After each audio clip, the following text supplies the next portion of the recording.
Welcome back, everybody, to the South Carolina Gamecocks Dynasty here on NCAA 14. And as you can see, we are in the preseason of Season 2. Now, I won't be going through all of this in today's episode, but I do want to give you guys a bit of a recap from what happened in our off-season live stream. If you didn't catch that and you would like to rewatch through that live stream or just skip around and see parts of it, I'll add it to the top right corner here on your screen, but also you can just go into the playlist and go ahead and go back and watch the live stream if you're interested. As far as new players go, we don't have a lot of guys who are going to come in and play immediately. I would say our biggest acquisition at quarterback is Justin Canary, but he comes in as a junior college transfer at already a junior level, so he is unfortunately going to be redshirting for this year, but we are sticking it out with Spencer Rattler going forward for his final senior year, and after that we're going to have a big decision to make as far as quarterback starting quarterback goes, because Spencer Rattler and Luke Doty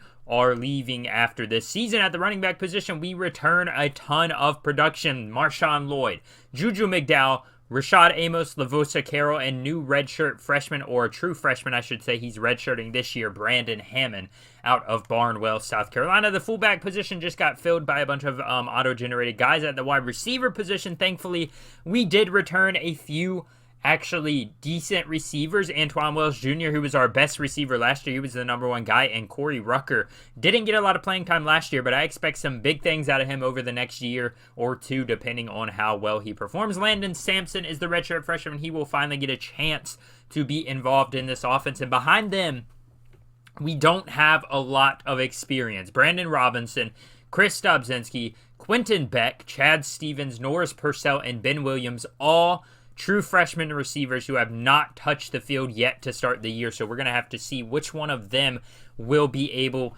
to make their mark on the roster. As far as the tight end position goes, we have Jaheim Bell returning for his senior year. Now, if you were in the live stream, you will know he actually tried to declare for the draft, but we were able, thankfully, to convince him to stay. We were able to convince him to come back and play for one more season. Behind him is Travion Kenyon, both of whom are seniors. So behind them, we have true freshman Scott Hall, who I'm very excited for. He's wearing the number 83, and he's our third-string tight end for the season. But I'm hoping to get him some reps and get him some experience as we will move on now and fly through this offensive line, which is going to be needing a major revamp after we go through next season, because they have a ton of seniors on the offensive line. Thankfully, we were able to bring in Albert Reese IV, which was a transfer over from, I believe, Tulane or Tulsa, and he is now an 83 overall sophomore. So if we need to, we will be able to plug him in at another position, and hopefully we'll be able to keep him around for a good amount of this series. At the defensive lineman position, obviously senior Jordan Birch returns behind him. We've got a good amount of seniors as well. Tyreek Johnson,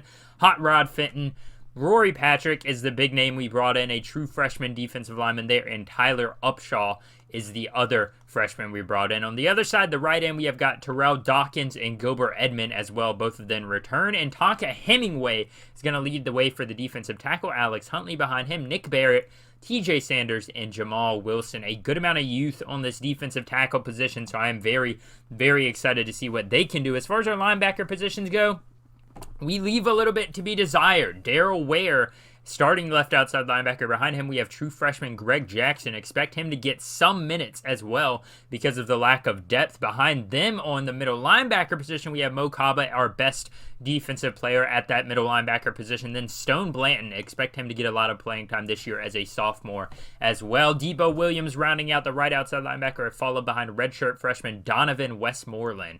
Hopefully he can get some quality minutes. Quarterback position I'm a little scared about, but they did improve a good amount. Marcellus Dial, O'Donnell Fortune, Justin Birdsong, a guy who transferred in as well, and I am very happy. He's coming over from actually Mississippi State, the South Carolina native there from Homeland Park, South Carolina, but I'm excited to see what he can do as he has a freshman redshirt. So we have, 4 entire seasons of him at a 79 overall. So Justin Birdsong has a very, very good chance of hitting the 90 overall club by the end of his career here at South Carolina. Keenan Nelson follows him up, as well as Emory Floyd, Kohan Blanks and Steve Spencer are true freshmen coming there at the cornerback position. The free safety position is pretty set up as well. Anthony Rose, a redshirt freshman, is actually going to be starting for us most likely. Behind him, we have DQ Smith, a sophomore, Mike Harris, a junior, and Patrick Morris, a true freshman there as well. And the strong safety, obviously Cam Smith came back for his senior year. We have David Spalding behind him for his senior year, and Nicky Eminori for his redshirt freshman year. Kicker is going to stay the same at Mitch Teeter. Hopefully we can be a little better there this year. And also Kai Kroger at the punter position. And that's all the new news that we have for this season. And honestly, the biggest news that I'm going to show you guys for the year, and this is a very awkward thing to say because it was completely auto-generated. So I want you guys to see this, and I want you guys to see who our offensive coordinator was, because it was an auto-generated signing. I had nothing to do with this. They fired Marcus Satterfield. Nothing to do with this signing. Go down here. Steve Spurrier Jr. comes in as the newest offensive coordinator of the South Carolina Gamecocks. Now, we all know what happened with Steve Spurrier in the past here at South Carolina, and Spurrier Jr. spent a good amount of his early career here with the Gamecocks, and he is coming back in town with an opportunity to lead this offense to a very, very big season as we come into the year ranked 12th in the country. But before we round out this video, it is not going to be an easy task. As you can see, our schedule for the year is very, very tough. We have Mississippi State coming in the first week of the season. The 14th ranked Bulldogs will be facing us up there in Charlotte at a even field there with the Bank of America Stadium in the Belk Bowl. Second game of the season will be East Carolina, or actually it's going to end up being North Carolina. I wanted to change it, and for whatever reason it reverted back to its original location, which was East Carolina. So I wanted to change it, and we were actually going to play it, I believe, at the Florida-Georgia field just to have another neutral site game.